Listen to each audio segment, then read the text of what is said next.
저희가 1월 둘째 주부터 이 성경 인물로 시리즈로 쭉 하나님 말씀 나누고 있습니다.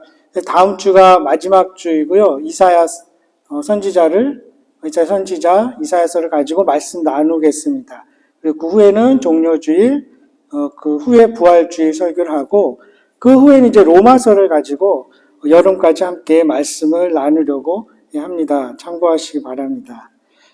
제가 2주 전에 제가 신학 공부할 때 만났던 영국에서 온 학생, 신부죠. 좀 특이한 카톨릭 신부 이야기를 했었습니다. 피터 오 설리반이라는 신부님, 학생이 한국에 관심이 많았어요. 그래서 한국 영화를 좋아하고 특별히 스토리가 한국 영화는 너무 좋다.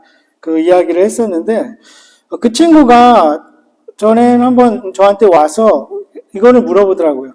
한국의 기독교가 교단이 80개가 넘는다는데 사실이냐? 그래서 제가 아니 그렇지 않고 사실은 200개가 넘는다 이렇게 얘기했으니까 놀라면서 왜 그러냐 이해를 못 하더라고요.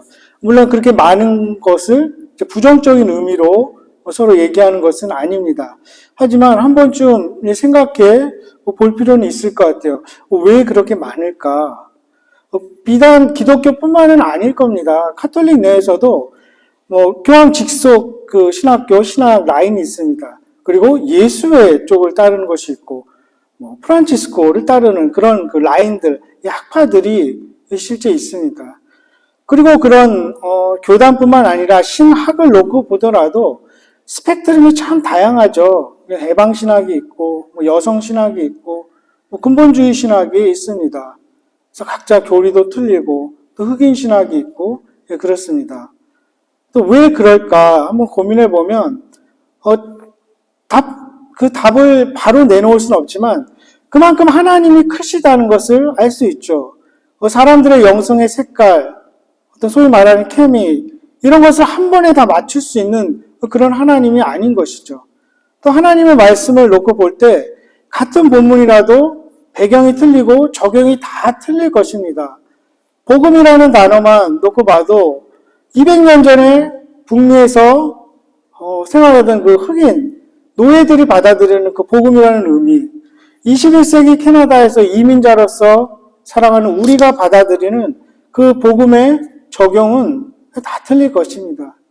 그래서 다양하게 이런 교파들, 또 교리들, 그 안에 또 갈등도 있고, 또 풀지 못하는 문제들도 생기고, 그런 것이 아닐까 생각해 보는 거죠. 주님이 부르신 인물 중에서도 같은 복음이지만 다른 모양으로 부름받은 많은 사람들이 있습니다. 신약 성경을 놓고 볼 때, 그래도 기둥 같은 인물들, 이 베드로, 바울, 야고보가 있죠. 각기 학력도 다 틀립니다. 베드로와 바울의 학력을 어떻게 비교할 수 있겠습니까? 그리고 베드로는 그의 동족인 유대인들을 위해 부름받았고, 바울은 이방인들을 위해 부름받았습니다. 야고보 같은 경우는 처음부터 사도로 부름받지는 않았죠. 처음에 형이 메시아라고 하고 다니니까 믿지 않았던 것 같아요. 일반 형제들 마찬가지겠죠. 형이 메시아라 그러면 누가 믿겠습니까? 동생이. 그쵸? 윤호가 메시아라 그러면 준서가 어떻게 믿겠어요? 처음에는 믿지 않았지만 정말 부활하고 살아난 걸 보고 우리 형이 메시아였구나. 그때는 이제 사도가 돼서 그 뒤부터는 교회를 위해서, 초대 교회를 위해서 일하게 된 것입니다. 이 세 사람이 복음 전파, 교회를 세워간다는 같은 목적으로 서로 만나기도 했습니다. 사도행전에 보면 그 장면을 상상해 볼 수 있습니다. 예루살렘 공회 같은 데서 만나는 것을 알게 됩니다. 그런데 조금씩 모습은 다 틀린 거죠. 복음이라는 것을 놓고만 보면 의미는 우리가 알 수 있습니다. 다양하게 해석할 수 있지만 복음이 무엇일까요? 그 복음이 뭐야? 라고 묻는다면 어떻게 대답하시겠습니까? 우리가 구약성경, 신약성경을 놓고 볼 때 하나님이 다스리시다는 거죠. 그 하나님이 이제 왕이 되신다. 그래서 그 하나님 나라의 왕이신 예수 그리스도가 이제 통치하신다. 그래서 그분이 죽음과 사망의 나라에서 영원한 생명의 나라로 옮기셨다. 그것을 다른 말로 구원받는다. 예수가 구원하신다. 이것이 복음이죠. Jesus saves. 목요일날 아이들 코스타 끝나고 차에 태워서 오는데 갑자기 뒤에서 민성이가 그러더라고요. 목사님 저기 Jesus saves라고 써 있어요. 그러더라고요. 처음에 못 알아듣다가 그 뜻이구나. 근데 어떻게 그걸 또 캐치한 것 같아요. 예, Jesus saves. 그 복음이죠. 예수가 구원한다는 이야기입니다. 그 예수를 믿으라는 것입니다. 근데 믿는다는 것도 단순히 기계적으로 그렇게 단순하지만은 않습니다. 오늘 이 바울과 야고보를 놓고 보면 바울은 어떤 율법, 행위 이런 걸로 구원받지 않는다. 믿음으로 구원받는다. 이렇게 특별히 갈라디아 교인들에게 얘기하고 있습니다. 근데 야고보는 뭐라 그럽니까? 오늘 2장에 그 이전에 22절에 보면 이렇게 이야기하죠. 내가 보거니와 믿음이 그의 행함과 함께 일하고 행함으로 믿음이 온전하게 되었느니라. 24절에는 더 나가서 이러고 보건대 사람이 행함으로 의롭다함을 받고 믿음으로만은 아니다. 대놓고 이렇게 이야기합니다. 믿음으로 하면 구원받는 거 아니야. 행위 구원을 주장하는 거에 같습니다. 베드로는 어떨까요? 좀 더 그냥 중도적인 그런 복음이 어떻고 막 신학적인 얘기는 별로 하지 않습니다. 근데 이러다가 이 세 명이 한 번에 갈등이 이렇게 생기는 사건이 하나 일어납니다. 안디옥 사건이라고 하죠. 갈라디아서 2장 11절에서 14절에 나오는 유명한 사건입니다. 어떤 일일까요? 베드로가 이방인들하고 식사를 하고 있습니다. 그때 당시는 유대인들은 이방인들하고 식사하지 않았죠. 개로 여겼으니까. 어떻게 사람이 개랑 같이 밥을 먹겠습니까? 그렇게 생각했던 거죠. 근데 그냥 복음 전파를 해서 먹고 있는데 보니까 예루살렘에서 야고보에게서 온 사람 이렇게 되어 있습니다. 야고보가 보냈는지 아니면 그냥 예루살렘에 있는 그 강경한 사람들이 온 건지 모르겠습니다. 그렇게 온다는 소식을 들으니까 베드로가 어떻게 합니까? 그 자리에서 슬금슬금 피해버립니다. 무서웠을 수도 있고 여러 가지 생각이 있었겠죠. 그 모습을 보고 바울이 조용히 불러서 이야기할 수도 있는데 그렇지 않고 많은 사람들 앞에서 면전에서 대놓고 너가 지금 잘못된 행동을 하고 있다. 또 위선적이다. 이렇게 면박을 줍니다. 화를 내죠. 갈라디아서 2장 14절입니다. 그러므로 나는 그들이 복음의 진리를 따라 바르게 행하지 아니함을 보고 모든 자 앞에서 게바에게 이르되 내가 유대인으로서 이방인을 따르고 유대인답게 살지 아니하면서 어찌하여 억지로 이방인을 유대인답게 살게 하려 하느냐 하였노라. 조금 피한 게 그게 문제가 될까요? 좀 비겁해 보이기는 하지만 그렇게 화를 내고 큰 일일까 싶기도 합니다. 아마 베드로 입장에서는 산전수전 다 겪어봤으니까 어떤 상황도 알고 원칙도 알고 그냥 껄끄러운 그런 상황이 싫어서 조용히 피했을 수도 있습니다. 굳이 그 예루살렘에서 온 사람들 부딪히고 싶지 않았던 거죠. 어떻게 보면 지혜로운 행동이었을 것입니다. 그런데 별거 아닌 것 같은 그 행동이 결국에는 좋지 못한 결과를 가져왔습니다. 보니까 바나바도 미혹됐다 그리고 많은 유대인들도 미혹됐다 이렇게 이야기합니다. 근데 바울은 왜 그렇게 베드로에게 그때 이렇게 면박을 줬을까요? 단순히 베드로에게 감정이 있어서 그런 게 아니라 그 행동 자체를 꼬집은 게 아니라 우리가 해석하기는 바울은 그 통찰력을 가지고 있었던 거죠. 그들이 예루살렘에서 온 사람들, 야고보에게서 온 사람들이 주장하는 것은 뭐였을까요? 사도행전 15장에서도 볼 수 있지만 예수를 믿어 좋은데 그래도 할례를 받아야 돼. 이렇게 이야기하는 거죠. 가만 놓고 보면 예수의 피로 충분하지 않다는 것입니다. 예수의 공로 위에 무엇인가 더해져야 한다고 주장을 했던 거죠. 이것은 왜곡된 복음이고 이것은 어떤 신학적인 궤변일 수 있고 이래서 바울은 이것을 왼전에다 대고 그게 아니라고 지금 이야기하고 있는 것입니다. 이런 맥락에서 지금 나온 말이 이 갈라디아서 2장 26절이죠. 그래서 사실은 이 해프닝의 중심에는 행위냐 믿음이냐 이것이 중요한 것이 아니라 예수 그리스도와 과연 무엇을 동격으로 놓을 수 있는가? 어떤 할례, 어떤 음식 규정, 절기 준수 이것을 동격으로 지금 놓겠다고 말도 안 된다. 바울이 이것을 주장하는 것이죠. 모든 민족이 할례를 통해서 유대인의 됨으로써 하나님의 자녀로 구원받는 게 아니라 예수 그리스도를 통해서 구원받는다는 것을 그 흔들릴 수 없는 복음의 본질을 지금 이야기하고 있는 것입니다. 그리고 사실은 더 나아가서 바울이 그렇게 화냈던 것은 그렇게 주장하는 갈라디아인 교인들도 다 지키지 않았던 것이죠. 6장 15절쯤 가면 그런 사람들이 정작 서로 물고 헐뜯고 싸우고 이런 모습을 보이고 있는 것이죠. 율법 자체를 뭐라고 하는 것은 아닙니다. 예수님도 율법 지키는 것이 악하다고 얘기한 적이 없으시죠? 율법 자체는 선한 것입니다. 율법을 잘 지키는 자들에게 바울이 괜히 시비를 걸거나 그 율법 자체를 나무라는 것은 아닙니다.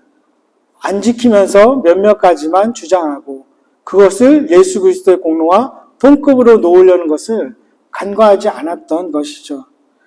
율법도 나름대로 기능이 있습니다. 율법을 통해 나 자신을 보기 전에 복음의 진가를 인정할 수 없다. 죄와 심판이라는 어두운 배경 속에서만 복음은 환하게 빛나는 것이다. 존 스타트 목사님은 이렇게 이야기합니다. 율법이 우리에게 상처 주고 괴롭혀야 비로소 우리는 복음이 우리의 상처를 싸맬 필요가 있음을 인정할 것이다. 복음의 기능들을 이야기하고 있습니다. 야고보의 입장에서 놓고 보면 역시 마찬가지입니다. 그들은 그렇게 주장하지만 행함이 없었던 거죠. 실제적으로 서로 사랑하지 않고 있었고 어떤 율법의 요구를 다 완성하지 않았던 것입니다. 그렇다면 야고보에 의하면 그런 행함이 없으면 그건 믿음이 없는 것이고 믿음이 없으면 구원받을 수 없는 것입니다. 믿음은 분명히 행함으로 증명되어야 하는 것, 분명히 어떤 모습이 있어야 된다는 것을 야고보는 말하고 싶었던 거죠. 그렇지 않으면 기독교 역시 단순히 사상과 윤리에 지나지 않을 것입니다. 결국 이 세 사람이 이런 갈등이 있습니다. 그리고 오해도 있었죠. 그 할례 문제에 대해서 사도행전 15장에 보면 바울과 바나바가 올라가서 이제 이야기를 합니다. 그래서 그러면 이방인들은 할례 받지 않아도 된다 이렇게 결론 맺죠. 대신 그 우상들한테 제물로 드리는 거, 뭐 피 이런 거 먹는 거 이런 건 하지 말자 이렇게 마무리를 하고 있습니다. 잘 보면 이들이 오해가 있고 갈등이 있었다고는 하지만 근본적으로는 그 세 사람이 받아들이고 전하는 복음이 서로 다르지 않습니다. 적어도 두 가지에서 그렇습니다. 첫 번째는 그 복음의 중심에는 예수 그리스도가 계십니다. 그리고 세 사람 모두 그 복음을 예수님으로부터 직접 받은 사람들입니다. 그리고 두 번째는 복음을 받아들이고 혹시 전하는 모든 사람들, 그들을 포함해서 우리도 그 복음을 살아내야 된다는 것이죠. 안디옥 사건에서 바울이 그렇게 막 심각하게 여기고 면전에서 많은 사람들 앞에서 베드로에게 핀잔을 주고 이랬던 이유가 무엇입니까? 그리스도냐 아니면 다른 대체물이냐 이것이 심각하다고 했죠.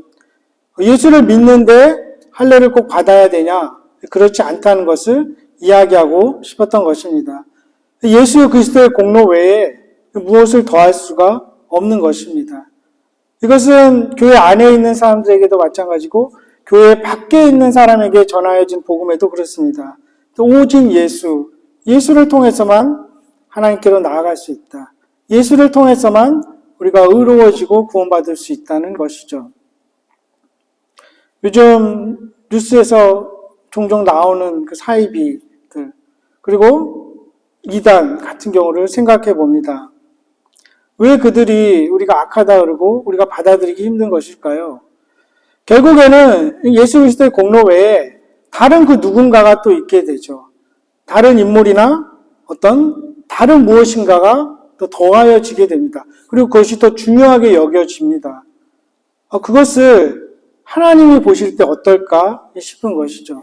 좀 근본적이고 보수적인 기독교에서는 심지어 카톨릭도 이단으로 보기도 합니다. 왜 그럴까요? 교황이 너무 두드러지는 것이죠. 그 정점에 교황이 있는 것이죠. 말씀보다 위에 있는 교황 무호설까지 나오게 되고 그것을 인정할 수 없다고 그들은 이야기를 하는 것입니다. 또 우리가 일상생활에서도 참 그렇습니다. 예수 그리스도를 바라보고 예수 그리스도와 친밀해지고 그런 것들을 분산시키는 참 많은 이단적인 요소들, 또 악한 요소들이 참 많은 것 같습니다. 우리의 절친한 친구이자 또 우리의 주적인 유튜브 같은 거 그렇죠. 없이는 살 수 없지만 가만 보면 막 분산시키는 것도 많아요. 뭐 하나 보러 들어갔다가 또 딴 것도 봐야 되고 오로지 이렇게 예수님께 마음을 시선을 둬야 될 것을 분산시키는 그런 모습들이 있는 것입니다. 이런 질문도 떠오를 수 있을 것입니다. 근데 우리가 소위 말하는 또 정죄하는 이단이나 사회비 중에 착하게 사는 사람들도 있는 것 같다 질문을 하게 됩니다. 그렇다면 다시 역으로 되묻게 되죠. 그러면 그 착하다는 기준이 하나님이 볼 때 의롭다는 기준에 부합하는가? 그 말하는 착하다는 그 행실이든 어떤 것이든 예수 그리스도의 그 피만큼 값진 것인가?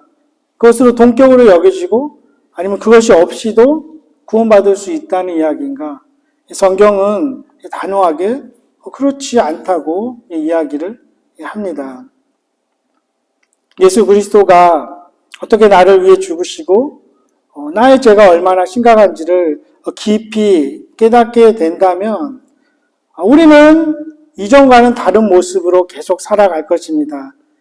그리스도인의 삶이 열정과 신실한 노력, 그 인내와 사랑의 수고가 늘 있게 될 것입니다.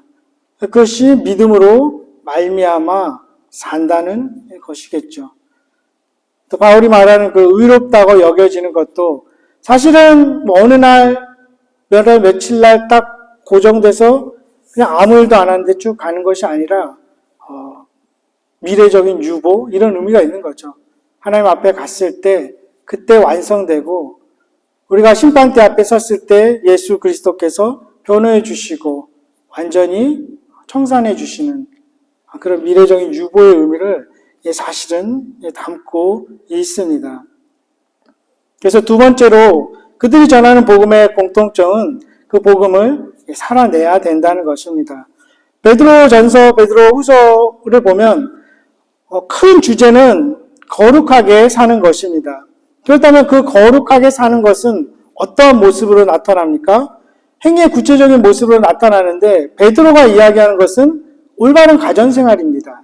그리고 서로 간에 책임 다하는 것, 사랑하는 것, 권위에 순종하는 모습, 다른 사람들을 존중하는 것, 선한 일을 계속해서 하는 것, 좋은 소식을 함께 나누는 것, 청결한 망심을 유지하는 것, 겸손한 것, 이런 것이 거룩한 삶의 모습입니다. 그리고 무엇보다 훈련된 삶, 나 자신을 스스로 절제하고 디사이플 시켜나가는 그런 모습이 거룩한 삶인 것이죠. 그리고 베드로전서, 야고보서를 보면 특별히 고난 속에서 그렇게 살아가라고 이 이야기를 하고 있습니다. 그것이 복음을 받고 살아내는 모습이죠. 바울도 베드로나 야고보에 비해서 신학적인 그런 이야기들을 많이 하지만 그런 이야기를 쭉 한 다음에 로마서 12장에 가서도 결국은 이거 해라, 이렇게 해야 된다, 이것은 하지 말아야 된다, 행위에 대한 이야기들을 쭉 하고 있습니다. 갈라디아서도 행위가 중요한 것이 아니다, 율법이 아니라 믿음으로 구원받는다고 이야기하는데 그 모습은 6장에 가면 이렇게 해야 된다, 저렇게 해야 된다, 행함의 모습을 이야기하고 있습니다. 야고보는 아예 그런 칭의 이런 개념이 없죠. 처음부터 끝까지 행함을 강조하고 있습니다. 한 권으로 된 그 야고보서 쭉 읽어보면 특별히 강조하는 것들이 있습니다. 기도를 굉장히 강조합니다. 그래서 엘리야의 기도를 이야기도 하고 다른 이들을 대하는 태도를 강조합니다. 그리고 물질관에 대해서 이야기하고 특별히 언어 사용에 대해서 이야기합니다. 이 혀가 얼마나 힘이 센지, 그리고 기도하고 찬양하는 이 입으로 누군가를 계속 험담하고 비방하고 욕하고 이럴 수 없다는 것이죠. 구원받는 믿음이 있는 사람의 입에서 그런 말이 나올 수가 없다. 그래서 언어에 대해서, 사용에 대해서 특별히 강조를 합니다. 그리고 무엇보다 구원받는 믿음을 가진 사람들에서 나타나는 큰 두 가지 특징이 인내하는 것, 오래 참는 것과 참다운 지혜입니다. 야고보서가 시작하는 처음 부분에 인내하는 것으로 시작됐다가 맨 마지막 부분도 오래 참는 것, 욥의 이야기를 하고 늦은 비와 이른 비를 기다리는 농부의 이야기를 합니다. 인내하는 자, 그 자가 행함이 있는 믿음을 가진 자라는 것입니다. 이 세 사람들이 서로 갈등이 있었고 또 어떤 텐션 같은 게 있었지만은 그들이 전하는 그 핵심은 한 가지였습니다. 복음의 중심에 예수 그리스도가 있다는 것이죠. 우리가 할 수 없는 일들을 예수 그리스도께서 하셨다. 우리를 구원하셨다는 것입니다. 그리고 두 번째는 그런 사람들은 그 복음을 살아내야 된다. 그리고 그들도 그렇게 살아냈던 것이죠. 저희 교회가 이 새벽 기도가 없지 않습니까? 할 수 없는 형편이고, 그래서 생각했던 것이, 우리가 매일 같이, 물론 여러분들 다 각자가 묵상하시고, 큐티하시고, 또 성경 공부하시지만, 공동체적으로 함께하는 것이 있으면 좋겠다 해서 시작했던 것이, 주님은 나의 최고봉입니다. 365일로 돼 있어서 참 좋은데, 근데 이제 읽다 보니까 굉장히 레디컬한 부분들이 많이 있습니다. 이렇게까지 살아야 된다고? 그리고 이 모습에 비해서 내 모습을 보면 내가 목사인가? 싶기도 합니다. 어쩔 때는. 굉장히 도전을 주는 그런 모습입니다. 그래서 어쩔 때 이렇게 살짝 넘길 때도 있어요. 이거는 내가 감당하기 어려운데? 이러고 이렇게. 그런데 그렇게 내용이 그런지 몰랐어요. 오래전에 읽었었는데 그런 내용입니다.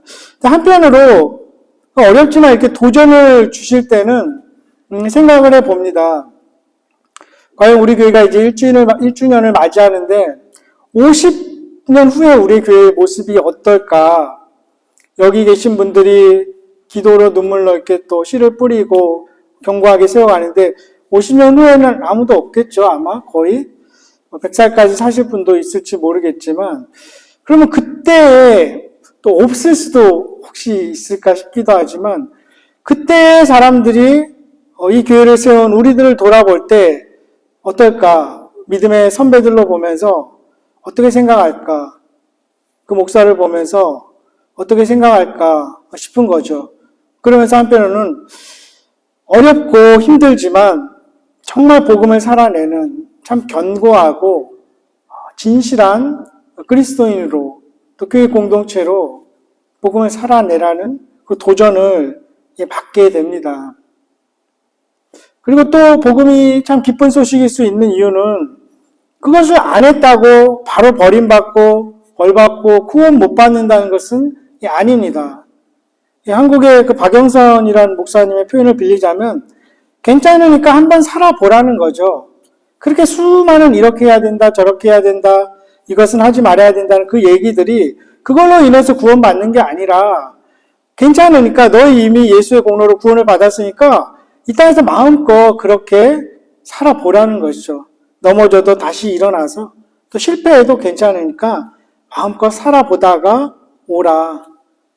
그리고 마침내 하나님 앞에 갈 때까지 하나님 나라 완성되는 그날까지 성령께서 도우실 것이라는 그런 힘을 주는 것이죠. 그래서 바울이 말하는 예정론 이런 것도 시간 순서상으로 예전에 정해져 있다 이런 개념보다는 그렇게 복음을 살아갈 때에 결코 하나님의 사랑에서 끊어지지 않을 것이다. 결코 하나님이 너희를 버리지 않을 것이다. 그런 확신을 주고 다시 힘을 주고 소망을 주는 교리일 것입니다. 베드로와 바울, 야고보를 부르시고 늘 함께 하신 주님이 우리를 부르셨습니다. 그리고 그렇게 복음을 살아내던 그들과 함께 하신 성령님께서 우리와도 함께 하십니다. 그 성령의 도우심으로 이 시대 이 땅에서 복음을 살아내는 한번 살아보는 리디머 교회 성도님들 되시기를 주님의 이름으로 간절히 축원합니다.